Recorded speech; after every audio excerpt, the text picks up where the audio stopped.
तरुण मित्रांनो, उशीर झाला त्याबद्दल दिलगिरी व्यक्त करतो.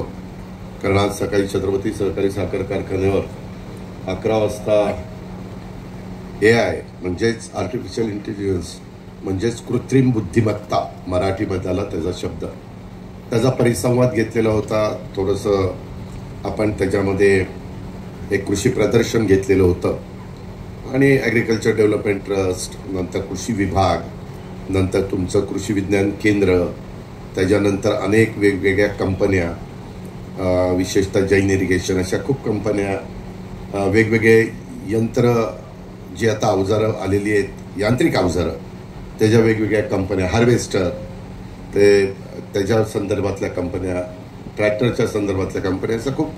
आणि कुठलं तणनाशक वापरल्यानंतर, कुठलं खतं वापरल्यानंतर तुमचं टनेज वाढेल, तुमची रिकव्हरी वाढेल, तुमचं एकंदरीत पिकाची गुणवत्ता वाढेल, अशा अनेक बाबी तिथं आपण ठेवलेल्या होत्या आणि काहींचं मार्गदर्शन ठेवलं होतं. तिथं बराच उशीर झाला, कार्यक्रम 1 तास लांबला आणि त्याच्यावर पुढचे सगळेच कार्यक्रम जरा डिले होत आहेत. इथं आल्यानंतर खरं तर आज गणरायाचं आगमन झालं. गणरायाच्या आगमनाच्या निमित्तानं माझ्या माळेगाव सहकारी साखर कारखान्याच्या तमाम संचालक बोर्डाचं, सभासदांचं, कामगारांचं, अधिकाऱ्यांचं आणि माळेगाव सहकारी साखर कारखान्यावर जे अवलंबून आहेत त्या सगळ्या घटकाचं मी बारामतीकरांचं, महाराष्ट्राचं, सर्वांचंच गणेशोत्सवाचं आगमन झालं, गणरायाचं आगमन झालं, त्याबद्दल आपल्याला मनापासून शुभेच्छा देतो. बुद्धीची देवता म्हणून आपण गणरायाकडे बघत असतो आणि एकंदरीतच सगळे जाती धर्माचे लोक त्याच्यामध्ये सहभागी होत असतात. यंदा देवेंद्र फडणवीसजी, एकनाथराव, मी आणि सगळ्यांनी हा राजोत्सव म्हणून साजरा करायचा अशा प्रकारचा निर्णय घेतला आणि त्यामुळं एक उत्साहाचं वातावरण नेहमीच असतं. परंतु आता शासनाची पण त्याला साथ मिळाली, त्याच्यामध्ये अधिकच सगळ्या माझ्या गणेशप्रेमींचा आनंद द्विगुणित झालेला आहे.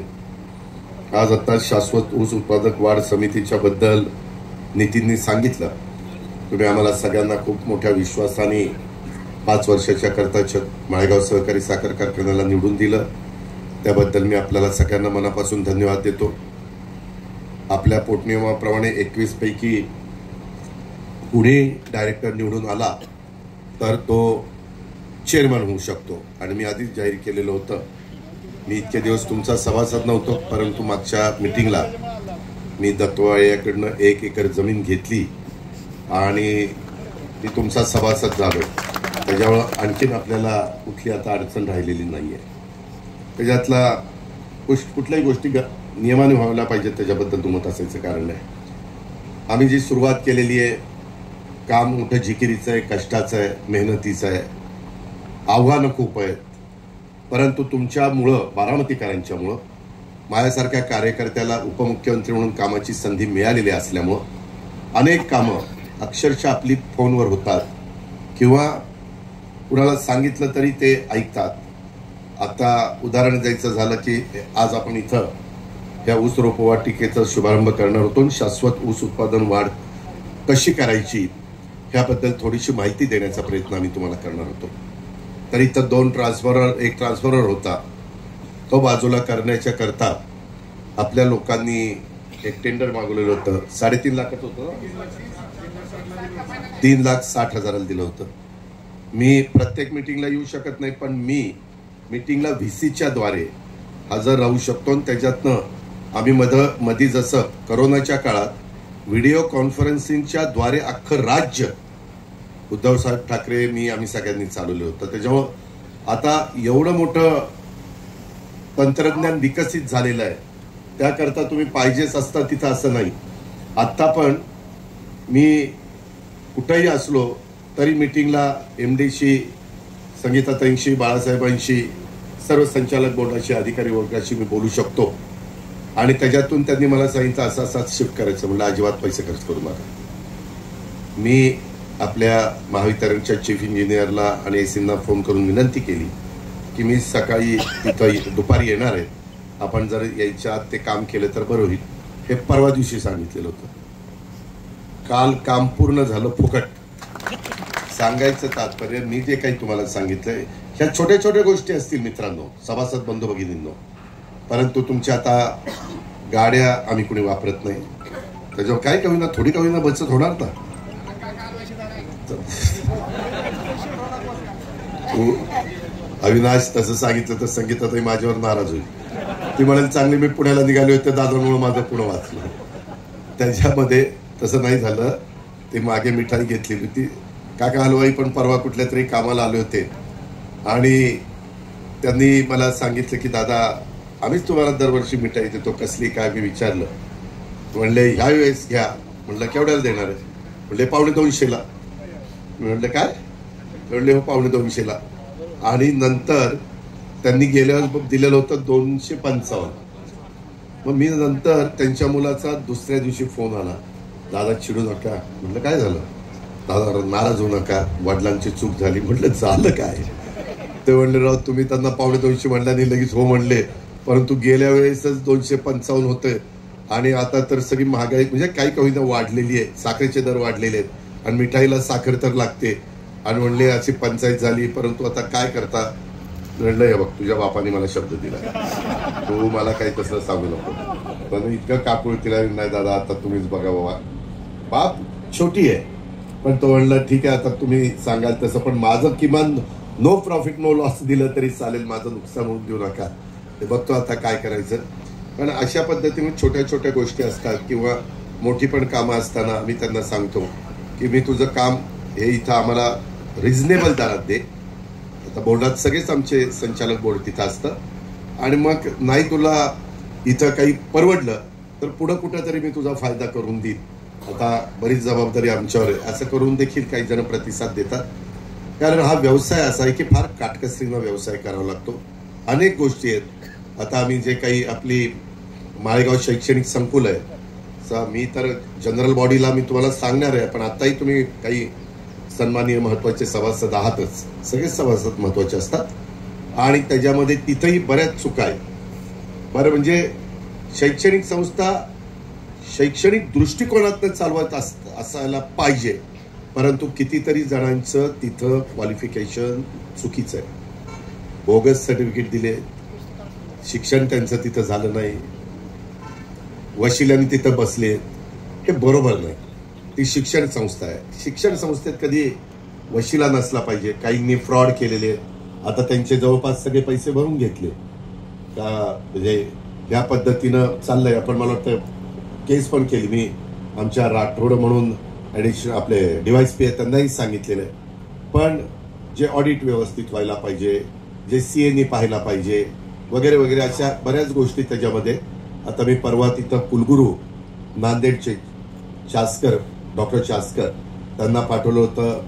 नलवडे म्हणून आपले निलेश नलवडे त्यांना पाठवलेलं होतं. ठोंबरेच तिथं आहेत ना, ठोंबरे तिथं आहे. त्यांना सांगितलं होतं. ठोंबरे म्हणले दादा एवढा दबाव आहे कुणीही येतं दमच देतं. म्हटलं तू तिथं गुपचूप मला टेप कर कोण दम देतं मला दाखव, मी नाही त्याचा बंदोबस्त केला तर बोल. त्यांनी यावं, नियमाने वागावं. ते प्रत्येक जण मी मालक असल्यासारखंच तिथं येतात. अरे ठीक आहे ना, तुम्हीच मालक आहात, दुसरं कोणी मालक नाही, परंतु मालकांनी पण मालकासारखं वागावं. तिथं काम करणारे आता अलीकडच्या काळात, पूर्वी आपण हे ठेवायचो काय तुझं सालकरी गडी, काही पण ऐकायचे आपले जुनी लोक, त्यांना ठोकायचे, काय काय करायचे तुम्हालाही माहिती आहे. आता त्यांना ठोकल्यावर लगेच मालकावर केसच दाखल होती. एवढे कायदे फार कठीण झालेत, कडक झालेत. आणि त्यामुळं आपण पण समोरच्याला रिस्पेक्ट दिला पाहिजे आणि समोरच्यानी पण ज्याच्या समोर गेला त्याला रिस्पेक्ट दिला पाहिजे. अशा गोष्टी आपल्याला कराव्या लागतात. मित्रांनो तुम्हाला गंमत वाटेल, इथं MD मागे आहेत.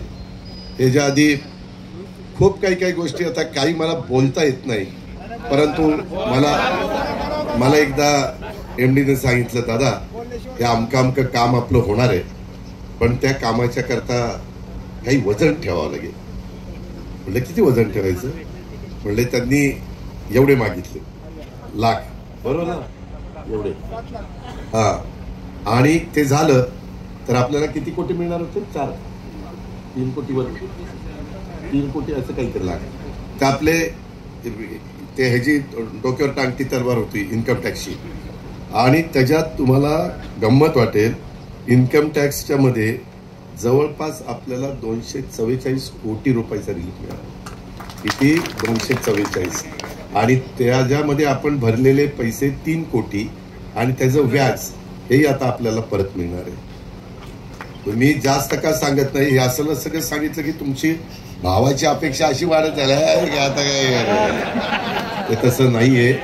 मागच्या बऱ्याच गोष्टी कसे कसे कुणी भाव काढलेत हे मी बघितलं. मी तर आता काय, माझीच माणसं, माझेच दात आणि माझी सोट, मी कुणाला बोलायचं. मी आर्थिक, तुम्ही बघता, मी राज्याचा अर्थसंकल्प किंवा आर्थिक जबाबदारी सांभाळतो, त्याच्यावर आर्थिक शिस्त पाहिजे. कालच मी सोमेश्वर कारखान्याच्या चेअरमनला काही कारणानिमित्त बोलवलेलं होतं. आज सकाळी छत्रपतीच्या चेअरमनला बोलवलेलं होतं. आणि आम्ही हे सगळं बघत असतो. कारण तुम्ही आज असाल उद्या नसाल, पण हे वैभव कायमचं राहणार आहे. जे शेंबेकर साहेबांनी लावलंय, जे जाधवराव साहेबांनी लावलंय, जे मुळकांनी लावलंय, अनेकांनी, तर मी सगळ्यांची नावं घेत बसत नाही, अनेक मान्यवरांनी लावलेले आहेत. तावरे आहेत, जगताप आहेत, सगळे. आणि त्याच्यामुळं हे करण्याच्या करता आता मी आतमधले सगळी ती जुनी गोडाऊन सगळे पाडून टाकतोय. एकच तिथं गोडाऊन 3 लाख पोत्याचं, 3 लाखच ना, नाही 3 लाख.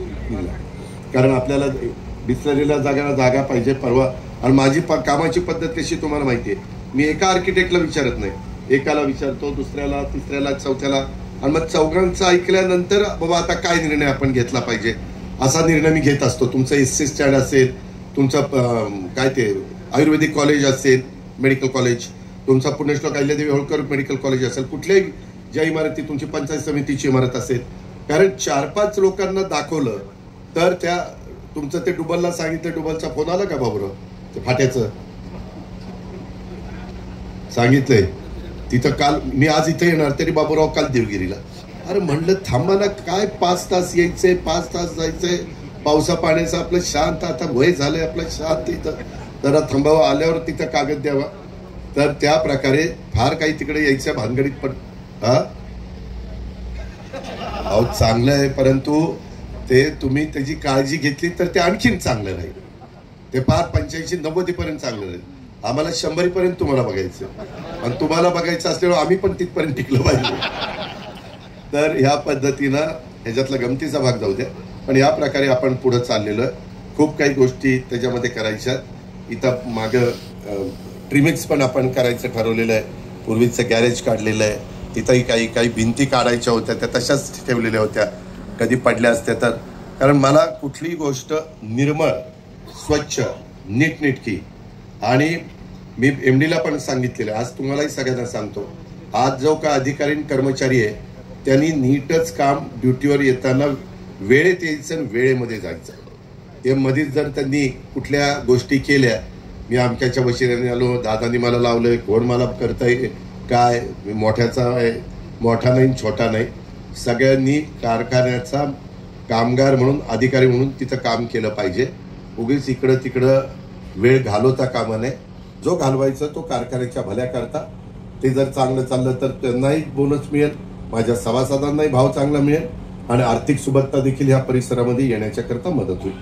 मित्रांनो, आज रोपवाटिकेच्या निमित्तानं ही 2 एकर जागा ही आपण शाश्वत ऊस रोपवाटिकेच्या करता दिली. काही नवीन मशिनरी आणलेली आहे. मला थोडासा उशीर झाला. मी पण माझा 70 एकर ऊस 265 टन 86-032 माझी लागण चाललेली आहे. आणि संपूर्ण एआयचा वापर मी करतोय. कारण मी ज्यावेळेस सभासदांना सांगणार त्यावेळेस समजा उत्तमरावनी, जेपीनी किंवा प्रकाशरावनी विचारलं, दादा तुम्ही लावलंय का, तर मला सांगता आलं पाहिजे, हो मी लावलंय, तिथं या बघा. कारण आपण नुसतं दुसऱ्याला सल्ला देऊन उपयोग नाही, आपण पण स्वतः लावलं पाहिजे. माझी परिस्थिती बरी असल्यामुळे मी 70 एकर ह्यावेळेस लागण केलेली आहे. आणि ह्याच 2 ह्याच्यात इतकी सुंदर लागण आली. मी आज बघत होतो, त्यांनी मला लॅपटॉपवर दाखवलं की याला पाणी किती पाहिजे, याला कुठलं खत पाहिजे, NPK मध्ये काय कमी आहे, काय जास्त आहे. इव्हन त्या जमिनीमध्ये एका ठिकाणी थोडीशी कीड आलेली होती. ते लगेचच माझे 4 ते 5 लोकांना ते कॉम्प्युटर फीडबॅक देतो एआयचा, आणि त्याच्यामध्ये ते मग ते बेनके माझे एक आहेत अधिकारी, अजून वेगवेगळे लोक आहेत, इव्हन नलोड यांच्याकडे पण ते येत असतं. आणि त्याच्यात एका ठिकाणी कीड आली. आता कीड आल्यानंतर अख्ख्या तुमच्या प्लॉटला औषध मारण्याची गरज नाही. ते जिथं आली ते दाखवत आहे आणि तेवढंच औषध तिथं मारायचं की ती कीड कंट्रोलमध्ये होती. कीड कंट्रोल पण झाली. आपण काय केलं असतं, ती कीड बघून अख्खा 2 एकर 5 एकर 3 एकर अर्धा एकर जो काही शेतकऱ्याची एकंदरीत परिस्थिती आहे त्या पद्धतीनं मारलं असतं आणि मग ते औषध बाकीचं वाया गेलं असतं. त्याच्यामध्ये आज माझ्या गेल्या वर्षीपेक्षा आज खतामध्ये सुरुवातच बचतीची झालेली आहे. मला युरिया कमी लागतोय, मला NPK कमी लागतोय, जेवढा लागतोय ते तिथं मागतोय. क्षारयुक्त पाणी असेल तर काय केलं पाहिजे, कुठल्या जमिनीमध्ये कसं, मगाशी बोलत असताना मला वाटतं नितीन बोलत होता, याच्यामध्ये माती परीक्षण, पाण्याचं परीक्षण, पानांचं परीक्षण, पान त्याचं परीक्षण, ह्याच्यावर ते AI ठरवतं की तिथं काय केलं पाहिजे, किती प्रमाणात केलं पाहिजे आणि पाणी किती दिलं गेलं पाहिजे. पाण्याची पण बचत होते. पाण्याची तर तुम्हाला आश्चर्य वाटेल 50% बचत होते. आज आपली धरणं भरलेली आहेत. आज मला डुबल म्हणला की मी कॅनॉल बंद करतो. आता कॅनॉल बंद होणार आहे.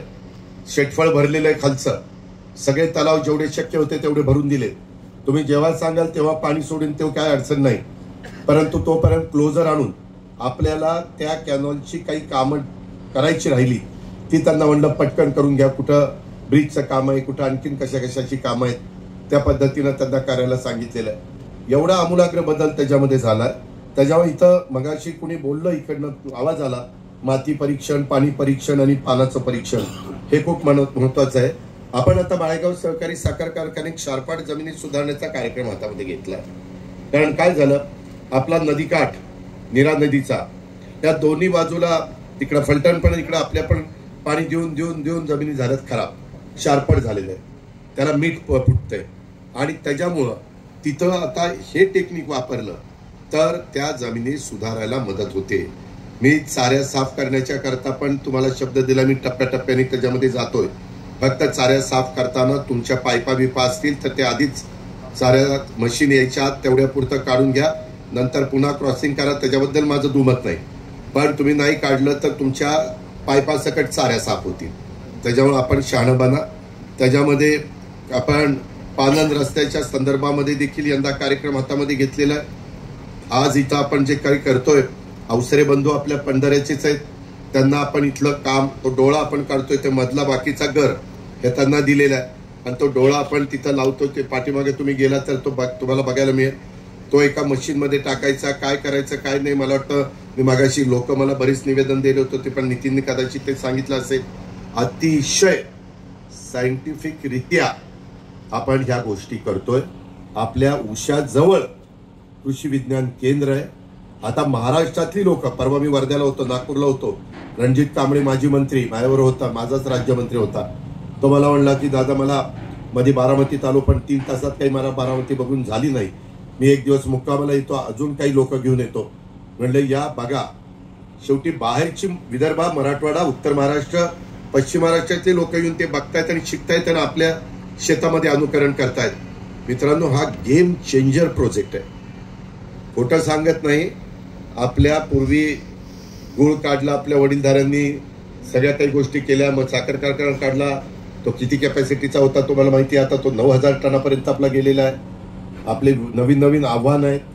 साखरेचे दर आता जरा बरे झालेले आहेत, परंतु त्याच्यात चढ उतार होत आहेत. कदाचित सणावारीमुळे पण ते असेल. आता आपला गणेशोत्सव 10 दिवसांनी संपल्यानंतर पुढं नवरात्र झाल्यावर मला वाटतं 2 तारखेला दसरा आहे, ऑक्टोबरला, त्याच्यानंतर दिवाळी आहे.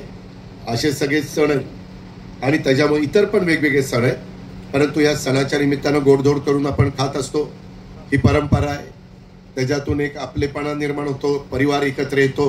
ह्या सगळ्या गोष्टी आपल्याला करायच्यात आणि हे करत असताना आम्ही ज्यावेळेस तुम्हाला सांगतोय, ड्रीप केल्याशिवाय AIचा वापर तुम्हाला करता येत नाही. ड्रीपचे पैसे राज्य सरकारचे मी दिलेले आहेत. केंद्राचे पैसे आलेले नाहीयेत. ते आम्ही शिवराजसिंह चौहान केंद्रीय कृषी मंत्र्यांना सांगितलेलं आहे. ते म्हणले लवकरच मी ते पैसे पाठवतो. त्याच्यावर त्या योजनांचा फायदा हे माझ्या शेतकऱ्यांनी घेतला पाहिजे. त्याच्यामध्ये 5.5x2 वर तुम्ही जर ऊसाची लागण करणार असाल, रोप लावणार असाल तर तुम्हाला साधारण 4,500 रुपये लागतात. तुम्ही 5x1.5 लावणार असाल, काही जण 5x1.5 लावतात तर त्यांना 5,000 रुपये लागतात. साधारण 1 एकरामध्ये आपण 70 एकराचं रोप हे मल्टिप्लाय करून तयार करतो. आणि जर बेणे म्हणजे अशा पद्धतीने केलं तर, नाहीतर नेहमीच्या पद्धतीने केलं तर 1 एकरामध्ये 40 एकर म्हणजे एका गुंठ्याला 1 एकर असं ते तयार होतं. 3 वर्षात बेणं बदललंच पाहिजे. मी अलीकडे महाराष्ट्रात सगळीकडे सांगतो, पाचट अजिबात जाळू नका. आता तर तुम्हाला टनेज वाढवायचा असेल, जो अल्प किंवा अत्यल्प भूधारक शेतकरी आहे त्यानं आपलं स्वतःचं 65 ऊसाचं काढा. टनेज वाढतंय, त्याच्यामध्ये 4-5 टनांनी ऊस वाढतोय. अशा वेगवेगळ्या बाबी त्याच्यामध्ये आहेत. आम्ही आता इथं 265, 86,032, 10,001, 13,007 आणि 15,012 अशा इथं प्रात्यक्षिक तुम्हाला दाखवलेलं आहे. बोर्ड पण लावलेलं आहे कुठला. आणि तुम्ही स्वतः बघायचं कसं चाललंय. हे तुमच्या शेतातच असल्यासारखं आहे. आणि मग इथं तुम्हाला त्याचा साधारण पोत कसा चालला आहे, कशा पद्धतीनं हे घडतंय, हे सगळं बघायला मिळेल. आणि पूर्णपणे मला CDOला सांगायचं आणि ॲग्रिकल्चर ऑफिसरला सांगायचं, जी आपली AI ची पद्धत आहे त्या तंतोतंत पद्धतीचा वापर करून हे सगळं झालं पाहिजे. त्याच्यामुळं कारण उद्या माझा शेतकरी इथं येऊन बघेल, ते बघितल्यानंतर तो ठरवेल नाही मी माझ्याही शेतात करेल. आत्ता आपण 1000 एकरामध्ये 1000 शेतकऱ्यांच्या मध्ये कृषी विज्ञान केंद्र बारामतीनं हा सगळं केलंय. ज्याचं टनेज 35-40 टन होतं तो 75 पर्यंत जातो. ज्याचं 70-75 होतं तो 100 पर्यंत जातो. जो 90-95 पर्यंत होता तो साधारण 140 टनापर्यंत जातो. एवढा त्याच्यामध्ये फरक आहे. आम्ही PDCC बँक, सातारा जिल्हा बँक ह्या दोघांनी पण त्याच्याकरता तरतूद केलेली आहे लोनची. आता तुम्हाला शेतकऱ्यांनी समजा तुम्हाला 1 हेक्टरला 25,000 बरोबर आहे, तर त्याच्यामध्ये 9,000 शेतकऱ्यांनी भरायचे. VSI 9,250 देणार आणि कारखाना 6,750 देणार. असं ते 25,000 रुपयाचं आपण गणित जुळवलेलं आहे. ह्यामध्ये आपण शेतकऱ्यांना आव्हान केलं AI चा वापर करा. तर 136 माझ्या माळेगाव सहकारी साखर कारखान्याच्या सभासदांनी सहभाग घेतलेला आहे. त्यामध्ये आता 5 सभासदांच्या शेतामध्ये आम्ही वेदर स्टेशन बसवलेली आहे. आणि ह्या पद्धतीनं आपण स्टेप बाय स्टेप पुढे चाललेलो आहे. त्याच्यामुळं ह्याच्यात 1000 एकरावर जे ट्रायल घेतली त्याच्यात खताची बचत झाली 40%, पाण्याची बचत झाली 50%. आज त्यांचे ऊस जाऊन बघा, त्यांचे रिकव्हरी वाढते. रिकव्हरी वाढल्यावर आपोआप आपलं साखर जास्त निघेल. साखर जास्त निघाली की आपल्याला भाव जास्त मिळायला मदत होईल. आपल्याला 8 साली ऊसाला समजा जुलैमध्ये लागण केली तर पार जुलै 12 1 ऑगस्ट आहे का 15 जुलै आहे, 15 जुलै रोपाला 1 महिना पुढं. पण नेहमीसारखी केली तर जुलै 12 ऑगस्ट सप्टेंबर ऑक्टोबर नोव्हेंबर 12 4 16 17 महिने लागतात. ह्याच्यामध्ये तुम्ही रोप लावलं तर त्याला फक्त 14 महिन्यामध्ये रिकव्हरी येते आणि अतिशय चांगला ऊस तयार होतो. आणि तो रिकव्हरी जास्त देणारा असल्यामुळं आपण AI चा लावलेला ऊस तो बघून त्याला प्राधान्य देऊ. त्याची रिकव्हरी आली चांगली की तो त्या ठिकाणी तोडला जाईल, अशाही पद्धतीचा निर्णय घेऊ. कारण लोकांनी काळानुरूप बदललं पाहिजे. पाणी सारखं देऊन देऊन पुढच्या पिढ्यांचं आपण नुकसान करतोय. आपली जमीन खराब होऊन जाईल. आपल्या खापरपंजोबा, पंजोबा, आजोबा, आपले वडील आणि आता आपली पुढची पिढी असं हे सगळं आपल्याला टिकवायचं. आणि पुढं पण वर्षानुवर्ष तुमच्या नातवंडाकरता, पतवंडाकरता, सगळ्यांच्या करता ते राहिलं पाहिजे. आणि ते मशीन इतकं व्यवस्थित दाखवतं की बाबा काय परिस्थिती आहे, कशी परिस्थिती आहे. काही प्लॉटमध्ये एकाच ठिकाणी कुठं युरियाचं प्रमाण जास्त असतं, कुठं कमी असतं. हे सगळं वेदरच्या निमित्तानं त्यामध्ये तुम्हाला स्वतःला पाहायला मिळतं. तुमच्याच मोबाईलशी ते जोडून दिलं जाईल. अशा पद्धतीनं हे टेक्निक सगळं विकसित झालेलं आहे. त्या गोष्टीचा फायदा माझ्या माळेगाव सहकारी साखर कारखान्याच्या सभासदांनी उचलला पाहिजे. हा जो आपला शाश्वत ऊस रोप वाटिका आहे त्याच्यामध्ये 2 एकर जागेत एका महिन्याला आत्ता आम्ही 6 लाख रोपं करू शकतो. उद्याच्याला तुमची मागणी वाढली तर आम्ही महिन्याला 12 ते 18 लाखापर्यंत पण जाऊ शकतो, मल्टिप्लाय तसं केलं तर. पण तुम्ही रोपं नोंदवली पाहिजेत आणि तुम्ही घेतली पाहिजे, तर ते होणार आहे. हे सगळं केल्यानंतर आपलं टनेज भरपूर वाढेल, आपल्याला ऊस मुबलक त्या ठिकाणी उपलब्ध होईल.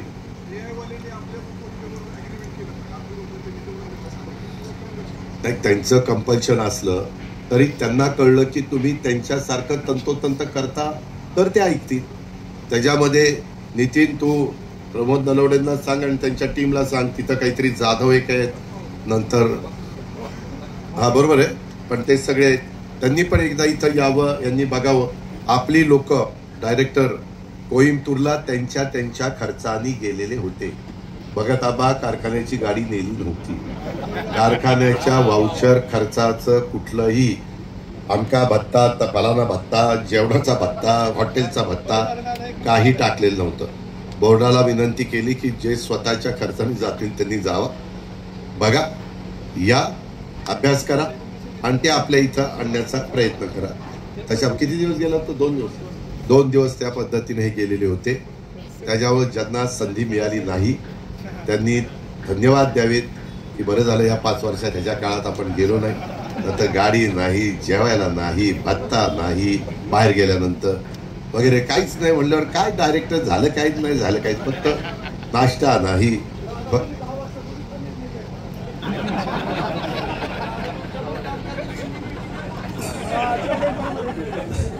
तर त्याच्यामध्ये ऐका, त्याच्यात आपल्याला बरेच रस्ते पण खूप करायचे. मी तुम्हाला ते सांगितलेलं आहे. एक रस्त्यांची पण कामं आम्ही हातामध्ये घेतोय. थोडंसं आपण हे सगळे करताना थोडं आपण पण पेशन्स ठेवा. मी स्टेप बाय स्टेप, आम्ही सगळेच, मी काय एकटा करू शकत नाही. आपलं बोर्ड, आपलं व्हाईस चेअरमन, आपले सगळे सिनियर डायरेक्टर, पहिल्या टर्मला आलेले निवडून डायरेक्टर, आपले MD, बाकीचे सगळे अधिकारी, त्या सगळ्यांनी, कारण अधिकाऱ्यांनाही कळलं की साधारण काय लागतंय. अजून त्याच्यात थोड्या रुळायला काही वेळ लागेल, परंतु ते त्यांना करावं लागेल. मी आज ह्याला पण गेलो होतो आपल्या छत्रपतीला, तिथंही 90 दिवस झाले. तिथं पण पहिल्यापेक्षा बरंच कामकाज चांगलं चाललेलं आहे. त्यांच्याही अडचणी आपण दूर करून देतो. त्यांचं ते डोरलेवाडीचं हायस्कूलचा प्रश्न होता, ते TV ला सगळं चाललेलं होतं, त्याला पण आपण डोरलेवाडीत माझ्या आधी पवारसाहेब तिथं जाऊन त्यांनी सांगितलेलं होतं की मी बांधून देतो. मी आता त्यांना ठराव करायला सांगितले. 28 तारखेला त्यांची GB आहे, ती रयत शिक्षण संस्थेला देऊन टाका. 2 एकर 1 गुंठा जागा, आणि रयतला सांगितलं ती तुम्ही ताब्यात घ्या. साहेबांनी 3 कोटीचा चेक रयतकडे दिलेला आहे. अजून रयतला 1 कोटी घालायला सांगितले. 4 कोटीची वास्तू चांगली व्यवस्थित होईल. परंतु काही जण काय करतात, उगीच स्वतःचा मोठेपणा दाखवला, कुठंतरी आंदोलन वगैरे काय मला भेटा ना, ते भेटून आपण मार्ग काढू ना.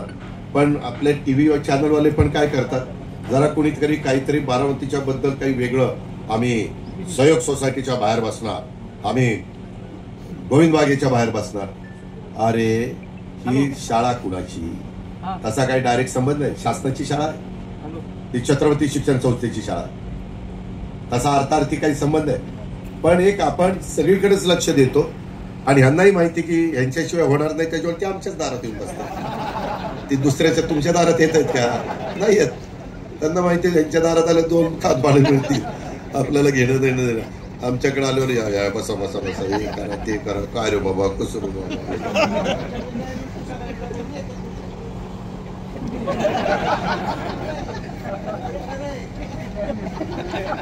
तुला बघितली तुझ्या बापाची आठवण होती बाळासाहेबांची. बरं, सगळ्यांनी, नवीन पिढीने पण चांगलं काम करावं, सगळ्यांनी चांगलं काम करावं. मी माझ्या परीनं जेवढं काही मला माहिती आहे, मला नवीन पण माहिती अवगत झाली, तर साहजिकच मी माळेगावला, सोमेश्वरला, छत्रपतीला, इथं कसं मला पहिलं देता येईल, NCDC वगैरे सगळ्या गोष्टी आपण त्या बाबतीमध्ये करण्याचा प्रयत्न करतो. MSC बँक आपल्याला मदत करते, PDCC बँक आपल्याला मदत करते. नियमान आपण कुठं असं वेडवाकडं करायचं काही कारण नाही. पण काही गोष्टी आता बाळासाहेब, मी परवा माहिती घेतली, आपल्या दुसऱ्या शिक्षण संस्थेमध्ये त्या कॉलेजला फी जास्त आहे आणि आपल्या इथं फी वाढवलीच नाही. कुठं? माळेगाव शैक्षणिक संकुलला. आणि त्याच्यामुळं आपला तोटा वाढत चाललाय. तुम्ही जर बघितलं तर तुम्ही पण आश्चर्यचकित व्हाल. मला कळत नाही तोटा कशा करता करायचा. बरं, आपल्या सभासदांना त्याच्यामध्ये कन्सेशन आहे, पण जे बाहेरच्या सीट आहेत त्याचे जास्त पैसे मिळाले असते, ते घेतले असते तर आपलं थोडी परिस्थिती चांगली व्हायला मदत झाली असती. त्याच्यामध्ये प्रॉफिट कमवायला आपण शिक्षण संस्था काढल्या नाही, परंतु त्याचा तोटा करून कारखान्याचे पैसे त्याच्यात घालायला पण आपण शिक्षण संस्था काढल्या नाही. पहिल्यांदा काही थोडीशी गुंतवणूक करायची होती ती केली. या अशा काही गोष्टी आहेत त्याच्यावर काही बाबतीत मला कठोर निर्णय घ्यावे लागतील. आज पण निवेदन देत असताना मला माळेगाव कारखान्यात लावा, मला PDCCत लावा, मला इकडं लावा, मला तिकडं चिटवा. PDCCच्या लेखी परीक्षा झालेल्या आहेत. लेखी परीक्षेत तुम्ही पास झाला तर तोंडीला काही मदत मी करू शकेन, किंवा दत्तोबा असतील, संभाजी असेल किंवा रणजित असेल, हे करू शकतील. पण लेखित तर तुमचं तुम्ही MKCL परीक्षा घेतलेली आहे. याच्यात आपल्याला तिथं पण मेरिटची, पूर्वी कसं व्हायचं, डायरेक्टर जो लावेल तो लावेल. आता त्याच्यात शिक्षणाची अटी आलेल्या आहेत.